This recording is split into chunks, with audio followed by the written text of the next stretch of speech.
So I think that my art and madness go together, and that when I write, I am in a state of complete non-being, which is I am in no pain at all, and I'm beyond myself, and I'm into this complete other, and it's the biggest high of all time. It's higher than shooting cocaine. It's higher than being strung out on smack. It is the highest high I know.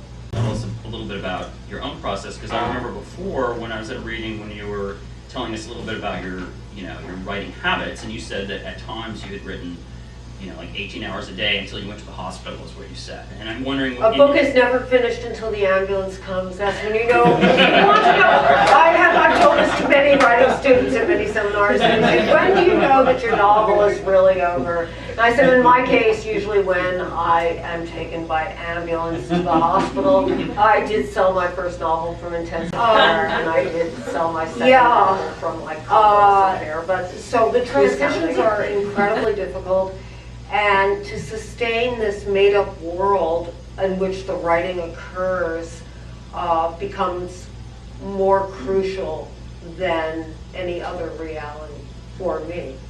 Now, I've been doing this for very many years, and I find that it has been devastating, but at the same time I feel if I didn't do this, that I would certainly do something much worse.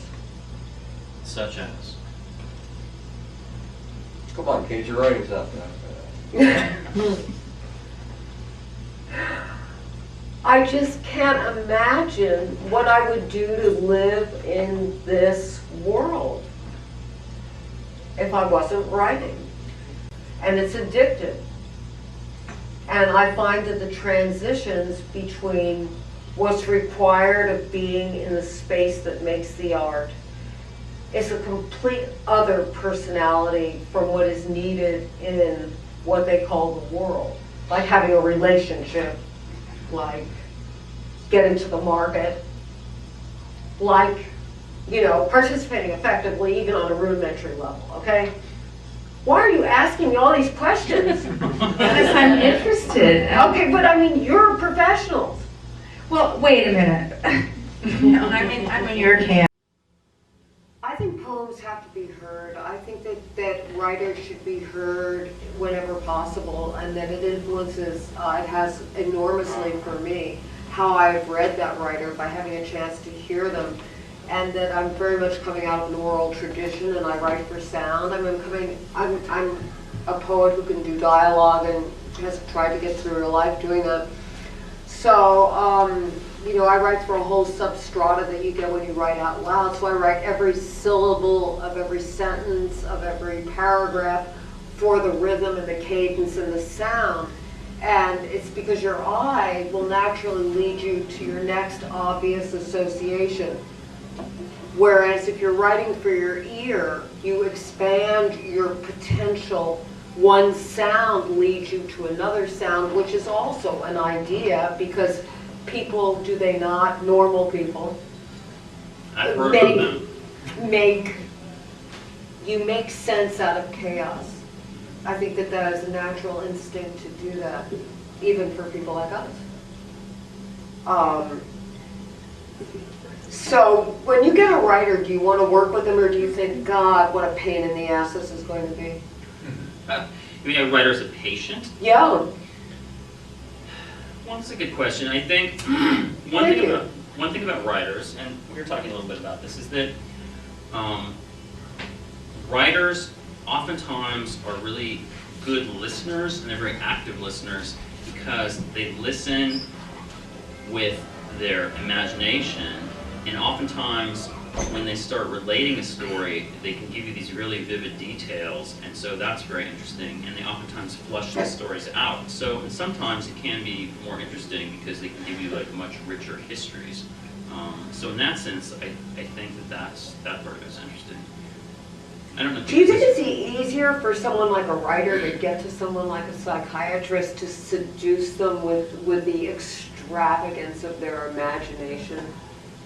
Well, that's a good question, because that kind of goes back to what I asked, and that's writers oftentimes create these really romantic personas, and I mean, I think of Byron, who was like, you know, mad, bad, and dangerous to know, that romantic poet, the person who has this persona of being dangerous, an outlaw, and I love that, don't you? yeah, it's very appealing to everyone, and I think that, I mean, who out there loves that? Hear from Mad Poet.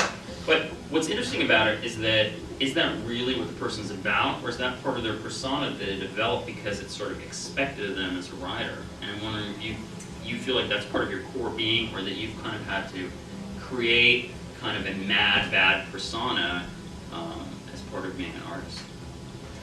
Well, I created this character that had absolutely nothing to do with me, I thought. And when people perceived the initial tropical princess of danger as being me, this glamorous thing, which had nothing to do with how I thought of myself at all. And when I see archival footage of the Poetry Center in 1981, I'm just like totally blown away. Because if I had any idea that I was beautiful then, I think maybe my life would have been somewhat different. But I was shocked when I first began getting the kinetics of an audience. When you read something that is a creation, but is assumed to be you. And then I internalized it and it became me. And for many years, I was just the vehicle that carried the persona around. And in fact, I wasn't there. The persona took over my personality totally. And it became necessary for me to go into mortal combat with the persona, or the persona would have just killed me, certainly. Now, have you had that experience of merging with your persona? No,